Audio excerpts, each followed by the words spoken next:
I'm going to show you how I ship sealed Pokemon packs via eBay standard envelope for the cheapest shipping possible, and this is what I use. So we're going to walk through it first with a blank label and blank piece of paper, and then I have the real shipping label and packing slip here that I will show some of that off screen, but I want to go through the full process so you see everything, and then you will see the actual final envelope minus the customer's details. So we sold a black bolt white flare combo. We've sold a couple of these. Pardon. So how do we ship this out and what supplies do we need? There's more here than we need, but there's a couple of different options. So start, you want to put it in something to protect it. So you can use these graded card sleeves with a Card Saver or Ultra Pro soft sleeve. You could use Toploaders too, but it does add a little bit more thickness. We want to make sure this is thin enough to get through the USPS mailers and be under 3 ounces. So the graded card sleeves, these fit really well with Card Saver 2. Card Saver 1, which are a little bit bigger. Card Saver 2 are a little smaller, like the Ultra Pros, so you're gonna have a little bit extra space, but that's okay. So in this, we're gonna use the Ultra Pros. The Card Saver 2 is essentially the same, and if you wanted to fit these a little more perfect, you get yourself the team bags. Also a little tight, but then you have no extra slack. So those are alternative supplies. What we have here are 6x4 poly bags, which are really nice for a top loader sideways and a little bit cheaper. So you can get these, they protect just as well. So how are we gonna pack these up? I'm gonna need 2 more of these because I like to use 2 per pack. And I try to make it so that the whatever edge will slide through the USPS machine the best is on the outside, make it a nice smooth on and off ramp. So we're protecting both sides of these packs in that bag. 2 more for the black bolt.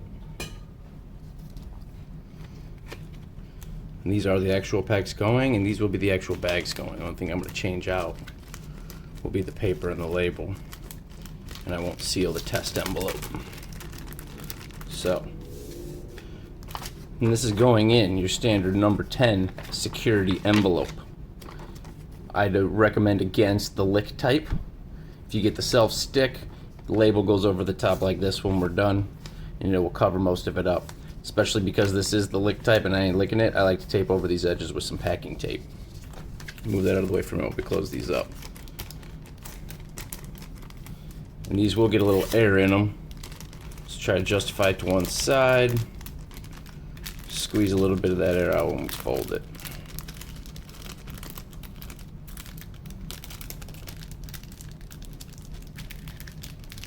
Try to make it as smooth as possible. If there's a wrinkle in there, I usually reseal it so it's nice and flat, like that. A little bit of air, but not too much. A little bit of air can provide some protection. Too much air, it will probably pop in the machine, which would be really interesting. I wonder if that happens. I was thinking about that earlier. Do you think that anytime you fold these over, there's a little bit of air in it, it runs through the USPS sorting machine, that they just hear random poof, where it's like a little bubble wrap pops or something? A little poly bag with some air trapped in it. Alright, so there we have our sealed packs. With a little bit of overhang, and there's a couple ways we can handle that. You can fold it over and tape it with some Scotch tape, and that's what we'll do for this. Why don't we do that? One of the other things that I've done is keep this fold right in the crease of the paper, and you won't need to worry about it.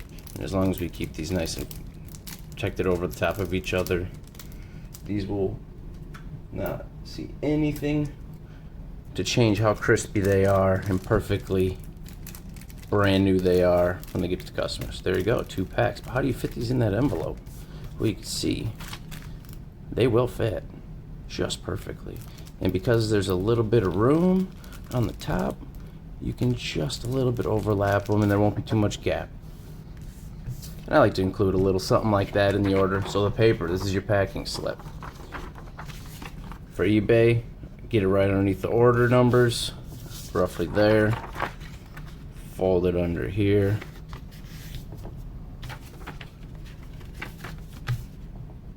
We do something like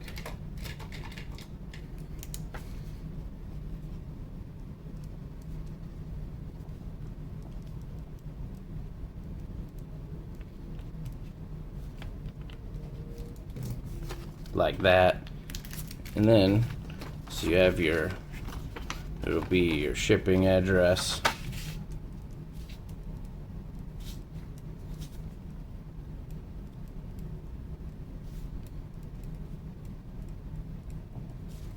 Right, and a thank you at the bottom. So we're going to take these pups, layer them right inside, just enough overlap so they're going to fit nicely into that envelope. And these ones are overhanging on the bottom a little bit, so I'm going to overlap the sides of the Ultra Pros. That will keep them crisp. A little bit of painter's tape because it's easy to remove, doesn't leave any residue. A little more than a little bit. And because these are in bags, there's no worries whatsoever. So taping the bags to each other and the paper. That ain't going anywhere. Now your fold is right here. Your thank you's right here. Their name is obscured. You know who it's going to, where, and when.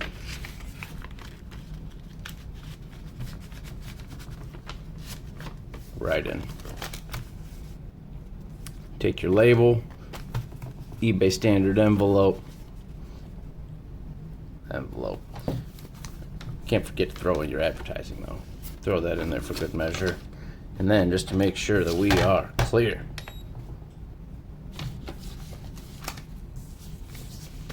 all of the items,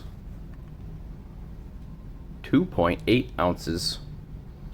So this is a 3-ounce envelope. Costs about $1.32, $1.35, somewhere in that range. All right, well that's exactly how we do it. This is a real order. So I'm gonna do it for real. I'm just gonna do everything but show their name in the real packing slip. And this is, see, painter's tape comes right off. We can keep our test. And then I do need to write a note on this one still. And fold it. Fold it right below the ship to and ship from. Make a nice third. I'm doing this off screen because I don't want to show their address. I'll show you the rest when I'm done. Alright. I like to circle the little personal message. And this part you can see. So this is the bottom of the real order. Hopefully you can't actually see anything through.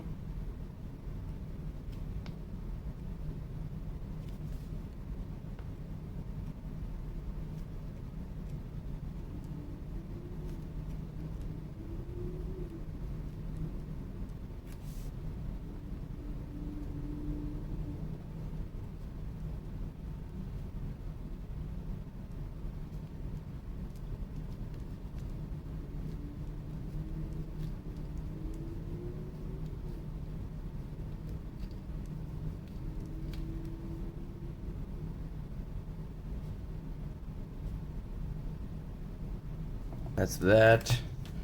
Just put these packs in over here so I'm not screwing this up with their name. Go in the exact same way it was on the other one. Fold their name under. Now you can see this is the real shipping label hiding their name. Packs, folded, and the letter. So I'll take that, slide it into the envelope with our thank you for shopping with us.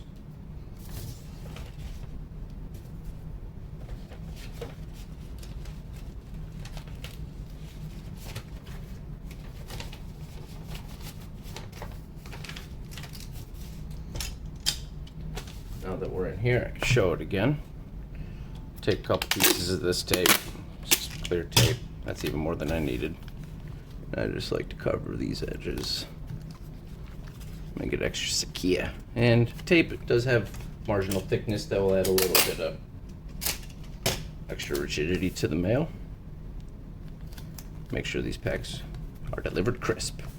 Last part, just putting the label on over the middle part.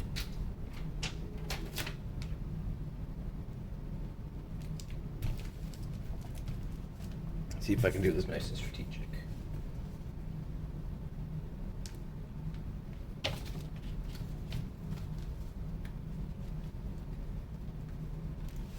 So you can see it's roughly the label size slapped right on there.